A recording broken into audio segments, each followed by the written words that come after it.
Good day mga ka-Farmer's Heart! Welcome to our channel na naman. For this video is magta-top pruning tayo ng ating siling pansigang. Sa mga nagtatanong po mga ka-Farmer's Heart kung bakit po ba natin ita-top pruning po yung ating sili, pwede namang hindi i-pruning. Ang gusto po natin na dumami po yung sanga ng ating siling pansigang po. Kaya po ito po ay ating ita-top pruning ngayon. So for this video po, ipapakita ko po sa inyo kung paano po ako nagta-top pruning ng ating siling pansigang. So sa mga baguhan po, ituturo ko po sa inyo kung paano ba natin ginawa yung top pruning po sa ating mga sili po, mga ka-Farmer's Heart. Ito na po yung ating tanim na ipoprune po. Lahat po ito ay ipoprune natin. Pero sa ngayon, ito lang po yung sample natin na ipoprune. So tatanggalin lang po natin ito mga ka-Farmer's Heart. Yan lang po mga ka-Farmer's Heart. Yan. Ito po na.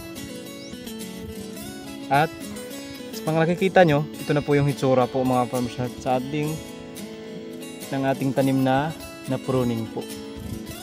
May disadvantages po ito at may advantage po mga ka-Farmer's Heart. Ang disadvantage po mga ka-Farmer's Heart ay matatagalan po yung pamumunga ng ating mga tanim na siling pansigang. Bakit po mga ka-Farmer's Heart? Kasi magpupokus pa po itong ating tanim sa mga sanga dito na lumalabas po dito mga ka-Farmer's Heart.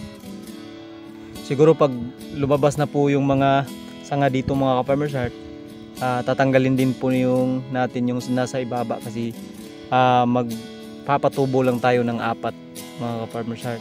Ang advantage naman nitong nakaprune na tanim po mga ka-Farmer's Heart ay na maramihan po ang sanga.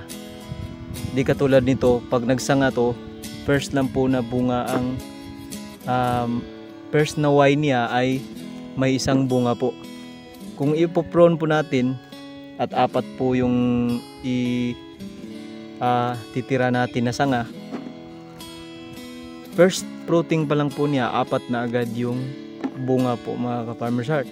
Dahil ito po ay bata pa, lalago pa po ito mga ka-Farmer's Heart dahil magpupokus pa po ito sa mga sanga niya at saka matagal pa po itong mamunga mga ka-Farmer's Heart.